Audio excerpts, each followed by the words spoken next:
तो इंग्लैंड के लिए तो प्रेशर ही प्रेशर है, क्योंकि सेकंड बैटिंग में आप रन्स चेज भी करने जाते हैं, फिर आपके ऊपर प्रेशर भी इतने रन्स का होता है। और अगर ये दोनों बड़ी इनिंग खेल के, मतलब 150-150 रन की इनिंग्स खेल के जैसे वो खेल रहे, फिर तो 400 प्लस भी हो सकता है।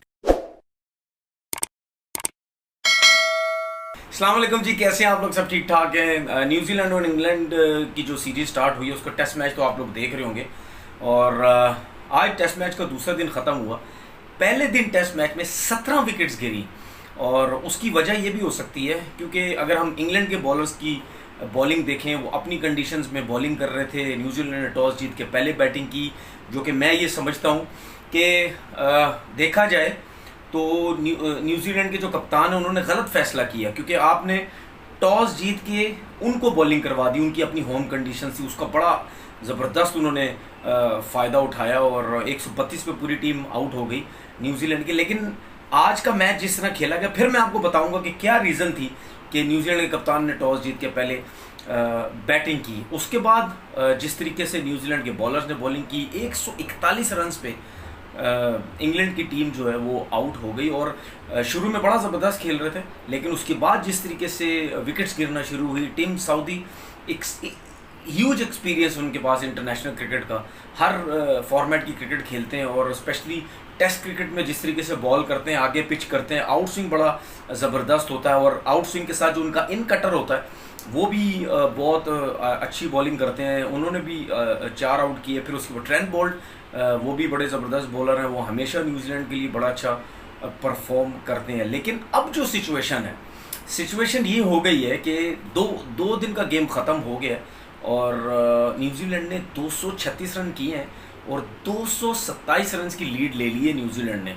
अब जो ये टेस्ट मैच है ये किस तरफ जाता जा रहा है, मुझे ऐसा लग रहा है कि अब जो है इंग्लैंड के लिए प्रेशर वाला मैच होता जा रहा है, क्योंकि जिस तरीके से मिचेल ने बैटिंग की और ब्लंडल ने जैसी बैटिंग की, ब्लंडल ये तीसरा 100 करेंगे अपना आई थिंक इंटरनेशनल क्रिकेट का, और मिचेल जो है वो दूसरा 100 करेंगे। और क्या आउटस्टैंडिंग बैटिंग की दोनों ने, शॉट्स जो खेले, बड़ा मज़ा आया। ब्लंडल जिस तरीके से बैटिंग करते हैं उसमें कहीं ना कहीं ऐसे लगता है कि शायद किसी टाइम भी आउट हो जाए, लेकिन फिर भी वो बड़ा अच्छा खेल रहे हैं। और आपने एक चीज़ देखी होगी कि जब वो बैटिंग कर रहे थे तो कमेंटेटर भी कह रहे थे, आई थिंक केवन पीटरसन कमेंट्री कर रहे थे, तो वो भी ये कह रहे थे इनको अपना ऑफ स्टम्प का आइडिया कितना ज़बरदस्त है, कि जब ऑफ स्टम्प से बॉल बाहर जाता है वो लेफ़्ट कितना ज़बरदस्त करते हैं। तो ये एक लाजमी नहीं है, एक जो बैट्समैन है जिसका खड़े होने का स्टाइल अच्छा नहीं है, या जिसके पास शॉट्स नहीं है, इसका मतलब ये नहीं है कि उसमें एबिलिटी नहीं है। उसमें एबिलिटी है, इसीलिए वो तीसरे 100 की तरफ जा रहा है। उसके बाद मिचेल्स की बात करते हैं, आपने देखा स्ट्रेट ड्राइव्स, ऑन ड्राइव कितने ज़बरदस्त उन्होंने खेले हैं। और इनकी पार्टनरशिप की वजह से, जो कि हम समझ नहीं रहे थे कि इतनी अच्छी पार्टनरशिप हो जाएगी, अब मैं बताता हूँ क्या रीज़न थी। आपने देखा कि टेस्ट मैच का दूसरा दिन था, मैंने आपसे कल क्या बोला था कि हो सकता है कि न्यूजीलैंड के जो कप्तान हैं उन्होंने टॉस जीत के इस वजह से बैटिंग की हो कि पहले दिन ज़रा पिच थोड़ा सा सॉफ्ट होता है, उसके बाद दूसरे दिन या डे का आखिरी जो पहले दिन का जो आखिरी सेशन चल रहा होता है उस टाइम पिच थोड़ा सा फ्लैट हो जाता है, उसके बाद बैटिंग करने का या बॉल निकलेगा उसका बड़ा फ़ायदा होता है। तो आपने देखा आज के टेस्ट मैच में कि शुरू में आउट तो हो गए न्यूजीलैंड के, लेकिन उसके बाद जिस तरीके से मिचेल्स और ब्लंडल जिस तरह बैटिंग कर रहे हैं, और ये भी हो सकता है कि कल ये जब आएँ और कंटिन्यू इसी तरीके से बैटिंग करें। लेकिन ये भी हो सकता है कि जब आप एक अच्छे फ्लो में होते हैं, जब अच्छी बैटिंग कर रहे होते हैं, उसके बाद जब ब्रेक आता है बीच में, तो उसके बाद फिर आपका वो मोमेंटम जो होता है, जो आप एक दिन पहले लेके चल रहे होते हैं, वो नहीं होता। फिर हर चीज़ आपको बिल्कुल ज़ीरो से स्टार्ट करनी पड़ती है।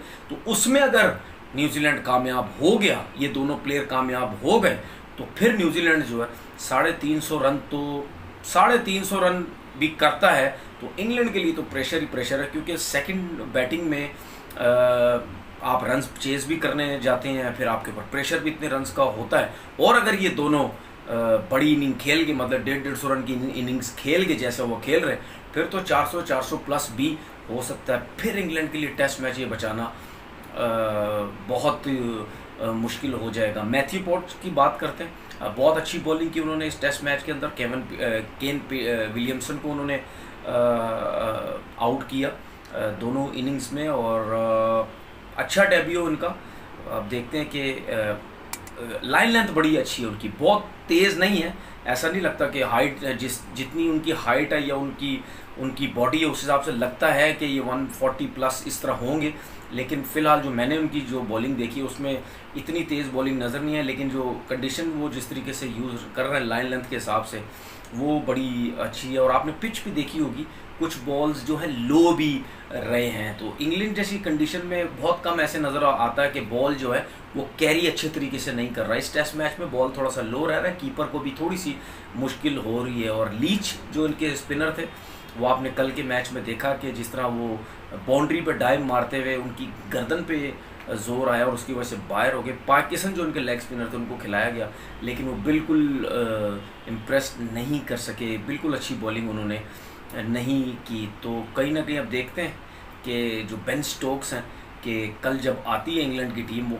क्या कोशिश करती है, विकेट्स लेने जाएगी, अटैक करेगी, रन्स रोकेगी, एक एंड पे मतलब एक जगह पे बॉल करने की कोशिश करेंगे कि इनको रन्स ना दिया जाए, फर्स्ट एड हो गया, खुद ही शॉट मारेंगे। तो ये अब प्लान देखते हैं इसका इंग्लैंड का कि कैसा प्लान होता है, फिर कल जो है इसके ऊपर बात करेंगे। अपना बहुत बहुत ख्याल रखिएगा। अल्लाह हाफ़िज़।